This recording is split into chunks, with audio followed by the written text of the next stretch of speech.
예레미야 51장 11절에서 19절까지 말씀을 살펴보도록 하겠습니다. 본문은 바벨론 정복이 여호와의 계획임을 선포하며 이런 일을 행하시는 근본 주체이신 여호와의 절대 주권과 권능을 찬양합니다. 11절에서 14절은 여호와의 계획입니다. 하나님께서는 다시 한번 침략군들에게 바벨론과 일전에 대비하여 화살을 갈고 둥근 방패를 굳게 잡으며 방화벽을 튼튼하게 세울 것을 명령합니다. 바벨론선을 공격하기 위해 마지막 출전 준비를 촉구하는 장수처럼 전투장구를 준비할 것을 지시합니다. 준비하라는 표현은 채우다라고 하는 의미로 방패를 몇 개 준비하는 것이 아니라 가득 채울 정도로 준비하라는 겁니다. 수많은 방패를 가득히 채우고 수많은 군사들이 바벨론 성을 모두 채우게 될 것을 경고하시며 하나님께서 정해놓으신 바벨론 멸망의 때가 가까이 왔음을 선포합니다. 바벨론 멸망당하는 이유 중에 하나는 하나님의 성전을 무너뜨린 것에 대한 하나님의 복수입니다. 원문을 보면 여호와 하나님과 성전이 동일시됩니다. 바벨론 군사들은 예루살렘 함락 당시 하나님의 임재의 상징적 처소인 성전을 멸시하고 회파하고 제사 도구를 탈취하여 그것을 불태우는 악행을 범했습니다. 이런 행동은 여호와 하나님에 대한 모독과 멸시였습니다. 교만과 불경과 탐욕에 사로잡혀 임의대로 행하는 바벨론에 대해 하나님께서 그들의 죄를 묻고 그들이 행한 대로 갚아주십니다. 12절은 바벨론 성벽을 향해 진격하는 부대를 향해 4가지 명령이 기록되어 있습니다. 깃발을 세우는 것은 좋은 기회가 생겼을 때 공격 신호를 내리기 위함이요, 파수꾼을 세우는 것은 적의 공격에 대비하여 경계를 강화하는 겁니다.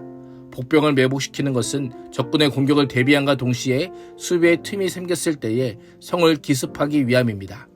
하나님께서 함께 하시는 전쟁이기에 이미 승리가 확정되었음에도 하나님께서는 예레미야를 통해 친히 바벨론 보복을 꼼꼼하게 챙기십니다. 계획부터 실행 과정까지 전 과정을 친히 주도하십니다. 군사들의 화살 쪽 하나까지 점검하시는 하나님이십니다. 하나님 편에서는 바벨론을 기어이 심판하시겠다라고 하는 하나님의 의지를 어느 누구도 그 무엇도 꺾을 수 없음을 알려주시는 것이요, 또 이를 선포해야 되는 예레미야 입장에서는 하나님께서 함께 하심으로 결과가 보장된 일이라고 해서 아무런 노력이나 수고 없이 대충대충 해서는 안 됨을 경고하고 있습니다. 하나님은 철저하게 순종하고 충성된 사람을 사용하십니다. 성실한 준비 가운데 역사하시고 순종하는 가운데 글을 들어 일하시는 분이심을 기억해야 합니다. 임박한 심판의 목전에 둔 바벨론의 실상은 어떠했을까요? 티그리스 강과 서아시아 최대 강으로 길이 2700km의 유프레데스 강이 주는 풍부한 물과 기름진 땅이 주는 많은 재물에 취해 있었습니다. 수많은 정복 정적을 통해 승리의 전리품이 창고를 가득 채웠습니다. 바벨론의 창고는 더는 채울 것이 없을 정도가 되었습니다. 그러나 많은 물도 또한 수많은 재물도 그들의 생명을 보존해 줄 수 없습니다. 재물이 주는 한계가 재물의 주인이신 하나님에 의해 선포됩니다. 결코 망하지 않을 것 같은 바벨론에게 재물의 한계 끝이 왔도다라고 하시며 바벨론의 종말을 선언하며 바벨론의 멸망은 피할 수 없게 되었습니다. 만군의 여호와께서 자신의 목숨을 두고 맹세하기를 내가 메뚜기 떼처럼 많은 군대로 너를 공격하게 할 것이니 그들이 너를 이겨 승리의 하늘을 할 것이다 라고 합니다. 유한한 것에는 모두 한계와 끝이 있습니다. 이 땅의 유한한 재물과 권력과 명예는 우리의 수명을 단 한 자라도 연장해주지 못함을 기억하며 유한한 이 땅에서 영원히 잇대어진 삶을 살아갈 수 있기를 축복합니다. 15절에서 19절은 창조주 여호와입니다. 15절 이하에는 여호와를 찬양하는 노래가 기록되어 있습니다. 15절에서 19절은 예레미야 10장에서 열방 우상들의 무가치함을 언급하는 본문을 그대로 옮겨 놓았습니다.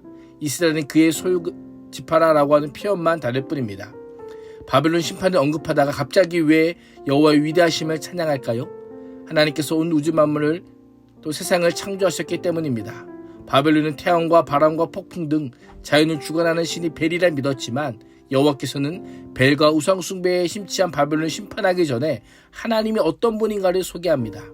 여호와는 세상을 창조할 뿐 아니라 그것을 세우시는 분이요 하늘을 펼치시는 분입니다. 하나님께서는 바벨론의 마르둑이 죽은 세아마트의 몸으로 하늘을 창조했다는 것을 거부하고 여호와께서 하늘을 창조하셨음을 선포합니다. 여호와는 구름을 모으고 비를 내리시는 분입니다. 16절은 기상현상을 일으키는 여호와를 묘사합니다. 고대 근동 지역에서 비는 풍요를 가져다주는 중요한 것이었습니다. 정복 정대왕과 메소포타미아 강이 불을 가져다주는 것이 아니라 여호와께서 불을 주십니다. 성경은 바벨론이 곳간에 재물을 많이 쌓아두지만 여호와께서는 곳간에서 바람을 낸다라고 묘사하며 재물과 바람을 같은 위치에 놓습니다. 성경에서 바람은 헛된 것을 가리키기도 합니다. 그 재물은 바람처럼 헛된 것임을 암시하고 있는 겁니다. 16절까지는 바벨론의 심판에 행하시는 하나님은 인간의 지혜로는 결코 이해 불가능한 전능하신 창조이심을 선포한다면 17절은 어리석은 인간들은 무식하여 금속을 부어 신상을 만드는 수고를 하지만 정작 그 속에는 생기가 없을 뿐 아니라 그 신상으로 인해 금장색마다 수치를 당하게 될 것이다 라고 합니다.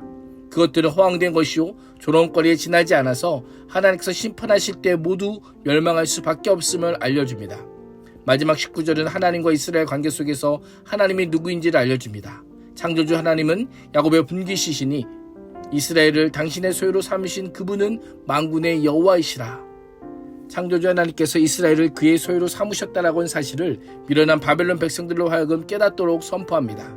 본문은 재물의 한계와 거짓되고 헛된 우상 숭배의 제약을 지적하며 여호와 하나님이 누구인지를 분명하게 알려줍니다. 그 능력과 지혜와 명철로 우주 만물을 창조하시고 지금도 그 안에 충만히 거하시는 여호와 하나님을 신뢰하며 인생의 주인으로 모시고 살아가는 복된 삶을 살 수 있기를 주님의 이름으로 축복합니다. 기도하겠습니다. 하나님, 바벨론처럼 헛되고 헛된 재물과 우상을 의지하지 않게 하시고 창조주요 만군의 여호와요 우리의 영원한 분깃 되시는 하나님만 신뢰하게 하여 주옵소서. 예수님의 이름으로 기도합니다. 아멘.